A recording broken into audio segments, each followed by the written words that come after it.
조선에서 개신교는 천주교보다 늦게 수용되었고 영국과 미국의 이항성 출몰과 함께 개신교를 일시적으로 접하게 되었어요.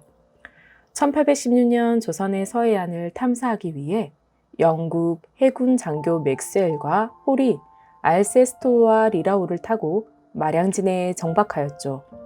홀은 조선에 대한 탐사기를 저술하였는데 지리적 위치와 특성을 자세히 기록했어요. 홀 일행이 마량진에 정박하자 조선 관리인 조대복과 이승열을 만났어요. 당시 조선은 이방인을 존중하는 문화가 있었고 의사소통은 어려웠지만 이승열은 그들을 극진히 대접하였어요. 이승열은 영국의 식사 문화를 존중하며 나이프, 포크, 스푼을 처음 사용하였지만 그 예를 다하였죠. 이와 같은 모습을 본 홀은 조선은 다른 나라 문화를 존중하는 바른 나라라고 기록하였어요. 또 조선은 중국처럼 사원, 우상, 무덤은 발견할 수 없었지만 고목나무에 무릎을 꿇고 절하는 무속신앙을 가진 독특한 종교의식이 있다고 말하였죠.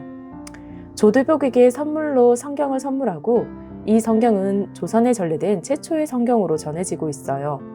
맥스웰과 함께 온 군의 맥레오드가 1818년에 펴낸 알세스토 항익이라는 책에서 유럽에서 조선을 소개하는 데 크게 공헌하였어요. 이들은 조선 선교 목적이 아닌 탐사를 위한 목적으로 조선에 왔기 때문에 교회사적으로 의미를 찾아보기는 어렵다고 하네요. 재미있는 일화로는 1816년 홀은 귀국길에 세인트 헬라나 섬에 유배된 나폴레옹에게 조선에 대해 전하면서 조선의 그림을 보여주었어요. 나폴레옹은 긴 갓을 쓰고 긴 장죽을 빨고 있는 흰 수염의 늙은 조선 선비의 그림을 보며 저 갓을 나도 써보고 싶구나. 세계 어느 고향인들과 비교해도 조금도 손색 없는 훌륭한 인품을 갖춘 덴데입니다 라고 평했대요. 이러한 나폴레옹의 내용은 홀의 또 다른 항익이 중국 사행에 수록되어 있어요. 기틀라프는 독일에서 신학교를 졸업하고 네덜란드 선교회에서 동아시아 선교사로 파송되었어요. 1828년 네덜란드 선교회는 중국 선교를 허락하지 않아 독립선교사로 활동 자금을 모으고자 영국 동인도 회사 직원으로 일하였죠. 선교를 위해서라면 어떤 일도 마다하지 않는 그에 대한 평가는 오늘날까지 논의되고 있어요. 그는 제1차 아편전쟁 기간에 통역관으로 참여하였으며 홍콩 식민당국을 위해 일하기도 했어요. 1831년 중국 영안을 항해하며 방콕, 만주, 타타르 지역, 마카오를 방문하였고 1832년 산둥, 푸젠, 조선, 류큐 열도를 거쳤어요. 인도를 식민지화의 전위대 역할을 하던 동인도 회사가 중국의 무역을 독점하였고 교역을 확대하기 위해 항해하였는데 귀틀라프는 통역관으로 참여하였어요.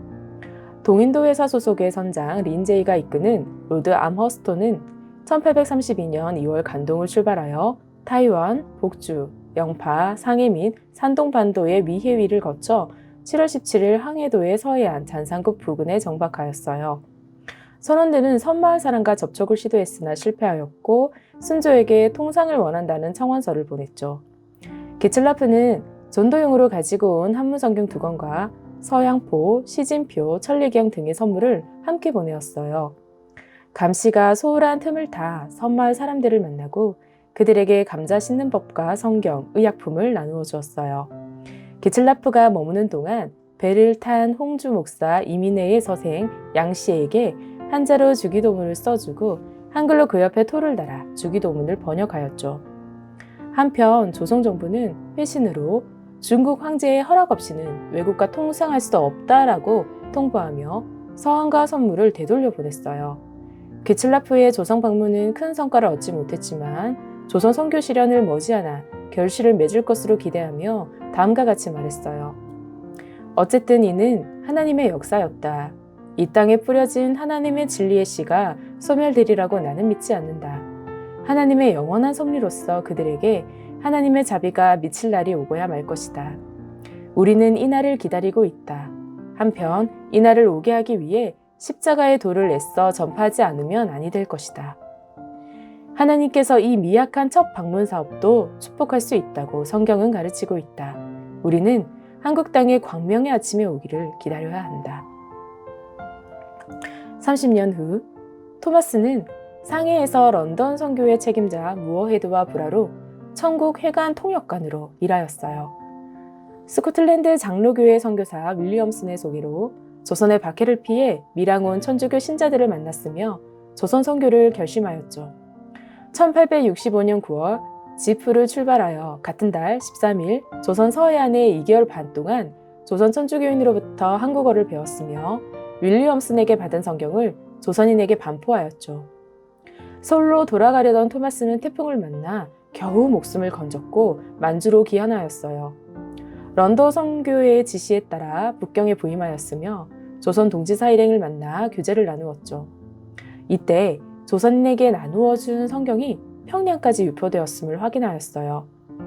프랑스 해군 제독 사령관 로즈는 조선을 탈출한 리델 신부에게 조선 천주교 박해 상황을 전해 듣고 프랑스 신부 순교에 대한 보복의 목적으로 조선을 침공할 계획을 세웠어요.